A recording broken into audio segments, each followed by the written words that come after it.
Wardrobe জিনিসটা আমার কাছে খুবই বিরক্ত লাগতো, কিন্তু এখন আর লাগে না। এখন বেশ ভালোই লাগে, কারণ জামা কাপড়গুলো যদি এরকম সুন্দর করে সাজানো গোছানোভাবে ওয়ার্ড্রোবে থাকা হয় তাহলে দেখলেই কিন্তু মনটা ভালো হয়ে যায়।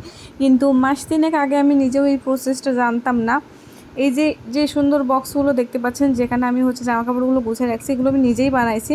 তো ফেসবুকে স্ক্রল করতে করতে হঠাৎ করে একদিন এরকম বক্স দেখি, তো এক একটা বক্সের দাম প্রায় 250 থেকে 350 এরকম মেবি চাচ্ছিল। তো পরে ভাবলাম যে না, 5-6টা জামা কাপড় রাখার জন্য ওরা এরকম বক্স তাও এতগুলো টাকাতে সেল করতেছে।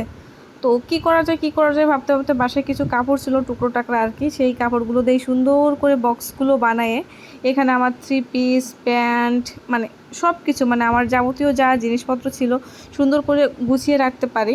এই উপরের ড্রয়ারে আপনাদেরকে ঠিক যতগুলো জিনিস দেখাইছি আগে সেম জিনিসগুলোই আমার একটা ড্রয়ারে ধরতো না। আর তারপরে কোথাও যাওয়ার সময় একটা জামা বের করতে গেলে আমাকে না হলেও মানে জামাটা যদি নিচে থাকে আমার উপরে সবগুলো টোটালি আওলাইয়ে ঝাওলাইয়ে তারপর আমি জামাটা খুঁজে পাবো। কিন্তু এরকম হওয়াতে একটাই সুবিধা হয়েছে, আমার যখন যেটা প্রয়োজন ড্রয়ারটা টান দিলে আমি টুক করে বের করে নিয়ে আবার এসে সুন্দর করে গুছিয়ে রাখতে পারতেছি।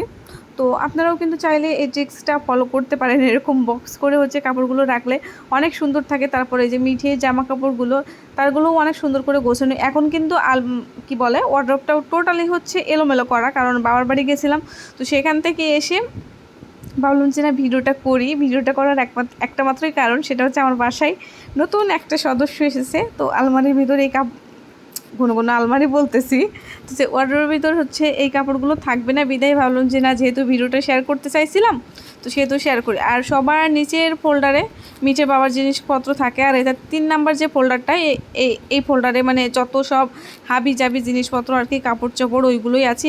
এইটা টোটালি আর সাজানো নাই। হ্যাঁ, আর ইচ্ছা করে সাজাইনি, ওই যে বললাম যে বাসায় নতুন একটা সদস্য আসছে, সেটা একটা আলমারি নিয়েছি। তো এই কারণে আর ইচ্ছা করে সাজাই নাই যে না, নতুন করে গোছায় লাভ নাই। আর এই যে সবার নিচে যে ফোল্ডারটা, এখানে মিঠের বাবার জিনিসপত্র। আর আমার ওয়ার্ড্রোবটা যেহেতু কাঠের, মেহগুনি কাঠের, গুণ পড়ে, তো এই যে এখন দেখতে পাচ্ছি যে না, গুণ পড়ে রয়েছে। ওর এখানে গেঞ্জিগুলো, তারপর ইউনিফর্ম, তারপর ওর কিছু কিছু প্যান্ট, সব কিছুই এই যে সুন্দর করে বক্সগুলো বানাই, তারপর আমি বক্সের ভিতর রেখে দিছি।